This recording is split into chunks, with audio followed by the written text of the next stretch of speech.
Here is a moment in every great performance where the line between actor and character dissolves entirely, where the craft becomes so refined, so invisible that what you are watching no longer feels like acting at all. It feels like life. It feels like truth. In the entire history of cinema, no one has crossed that line more consistently, more breathtakingly, or more completely than Meryl Streep. She is not simply the greatest actress of her generation. She is, by almost every measure the art form has to offer, the greatest actress who has ever lived. But greatness like hers does not arrive fully formed. It is built, slowly, deliberately, through decades of discipline, through heartbreak and triumph, through the kind of relentless dedication to craft that most people only dream about. To understand what Meryl Streep means to cinema, you have to go back to the beginning. You have to go back to a young woman from Summit, New Jersey, who grew up watching her mother apply perfume and decided, in that small, domestic gesture, that she wanted to understand people, not just observe them, understand them, inhabit them, become them. Mary Louise Streep was born on June 22nd, 1949, and from early childhood she possessed an almost preternatural sensitivity to the emotional lives of those around her. She studied at Vassar College and then at the Yale School of Drama, where she distinguished herself as something genuinely rare.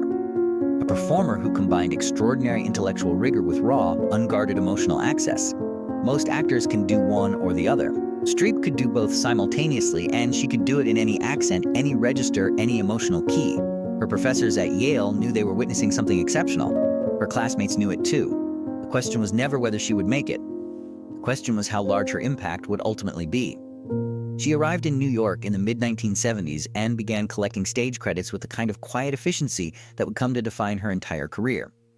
She worked in theater, in television, absorbing every experience, treating every role, no matter how small, as a masterclass in human behavior. And then came 1977. And then came Michael Cimino's devastating war epic, The Deer Hunter. Streep had not originally been cast in the film. She came in almost as an afterthought, stepping into the role of Linda after the production was already underway. And yet, in a film populated by some of the most powerful male performances of the decade, Robert De Niro, Christopher Walken, John Cazale, whom Streep was in a relationship with at the time and who was dying of cancer during production, she was incandescent. Her Linda was not a background figure, not a passive symbol of the home front left behind. She was a full human being, achingly present, carrying grief and longing and a peculiar, luminous resilience in every single frame. Critics noticed, the industry noticed, Hollywood began to understand that something new had arrived. And then came 1979, and Kramer versus Kramer. Robert Benton's intimate, emotionally shattering drama about divorce and custody placed Streep opposite Dustin Hoffman in a film that would go on to win 5 Academy Awards, including Best Picture. Hoffman, a method actor of extraordinary reputation, was known for his intensity on set. Known, in fact, for occasionally crossing lines in pursuit of authentic emotion from his co-stars. Streep refused to be rattled. She refused to be provoked or manipulated into a performance. Instead, she found Joanna Kramer from the inside through her own meticulous process and delivered a portrayal so layered, so free of easy sympathy or easy condemnation, that audiences didn't know whether to love her character or resent her. That ambiguity was the point. That ambiguity was the genius. She won her first Academy Award for Best Supporting Actress, and at 29 years old, she had already rewritten the rules for what a screen performance could be. But she was just getting started. The 1980s would transform Meryl Streep from a celebrated actress into a cultural phenomenon. Film after film, she pushed further.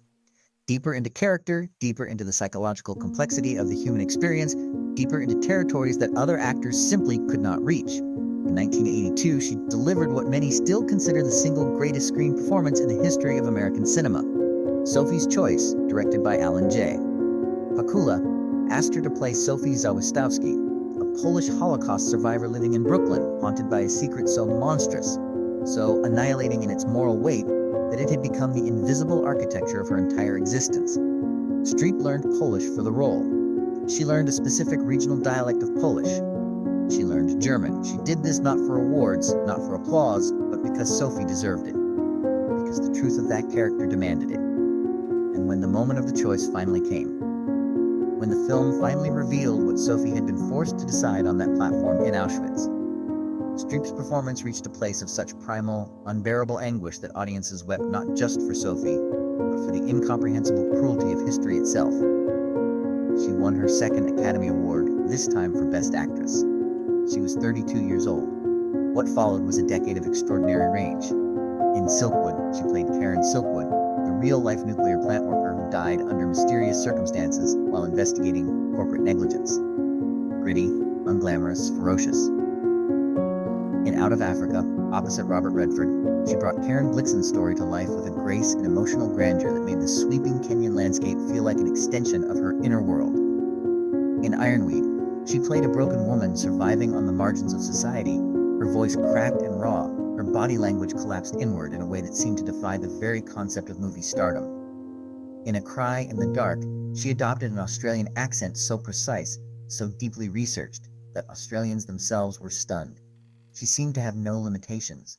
She seemed to operate in a dimension of craft that existed beyond what training alone could explain. There were those in this period who tried to reduce her work to mere technique, to suggest that her performances were cold, calculated, all-surface architecture, and no soul.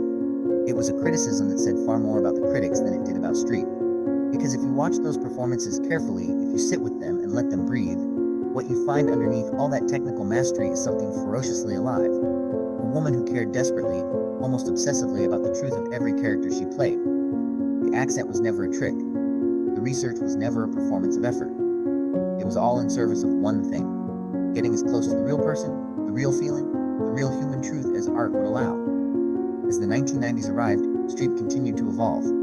She had always had an instinct for comedy, a gift for timing and irony that occasionally surfaced in her work and delighted audiences every time it did. And films like Postcards from the Edge allowed her to inhabit that side of herself more fully. Written by Carrie Fisher and directed by Mike Nichols, the film gave Streep a role of crackling wit and genuine emotional complexity, and she met it with a lightness that proved she was equally at home in laughter as in tragedy. She received yet another Academy Award nomination. She always did. Then came The Bridges of Madison County. Clint Eastwood's 1995 adaptation of Robert James Waller's enormously popular novel gave Streep one of the most quietly devastating roles of her career. Francesca Johnson, an Italian-born farm wife in Iowa, who falls into a brief, transformative love affair with a National Geographic photographer passing through her county. The role required her to play a woman who lives almost entirely in restraint, whose passion is enormous and whose expression of it is minimal, and Streep found every shade of that interior life with breathtaking precision. The famous scene at the dinner table, where Francesca sits with her hand on the door handle of the truck, deciding in a single suspended moment whether to leave her life behind, contains more pure cinema than most films manage in their entire running time. She does almost nothing in that scene. She does everything.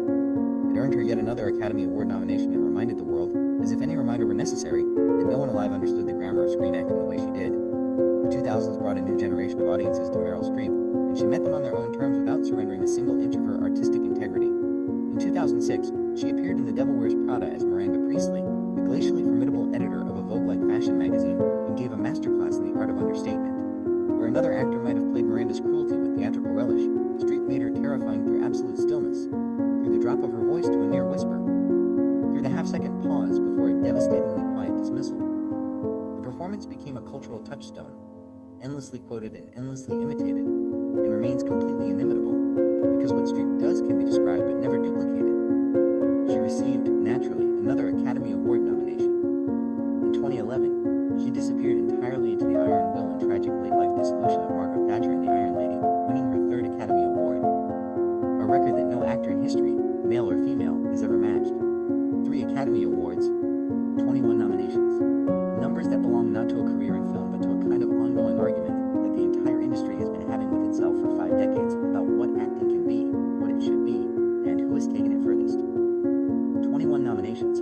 Let that number settle for a moment. The next closest actor in history has fewer than half that many.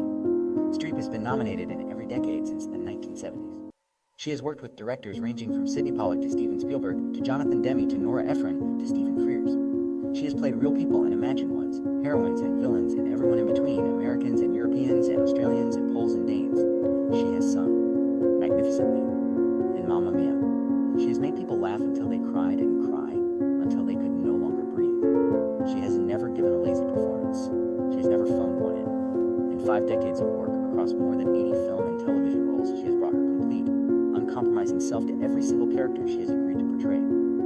There is something almost impossible to articulate about what Meryl Streep has meant to the women who have grown up watching her. To generations of young actresses who saw in her not just a model of excellence, but a proof of possibility. She arrived in an industry that had always been more comfortable with female beauty than female depth, and she refused, quietly but absolutely, to accept those terms. She demanded the complex roles. She made them more complex still. She showed that a woman could anchor a film not through glamorous simplicity, but through the full, glorious, devastating weight of a completely realized human being. She changed what movies could ask of women. She changed what women could ask of themselves. Because the most extraordinary thing about Meryl Streep's career is not the awards, staggering as they are. It is not the longevity, remarkable as it is. It is the consistency of her commitment to truth. Across 50 years of work, through changing fashions and shifting industry climates and the relentless churn of Hollywood trends, she has remained anchored to the same North Star. The belief that every human being, no matter how ordinary or how broken or how morally complicated, deserves to be understood, not judged, not simplified, understood. That is what her performances offer. That is what they have always offered. Not escape from the human condition, but the deepest possible immersion in it. Some actors are talented. Some actors are stars. Some actors define a generation, or a decade, or a particular moment in the cultural conversation. And then there is Meryl Streep, who defined all of it and transcended all of it and left the art form permanently larger than she found it. She didn't just have a career. She built a cathedral.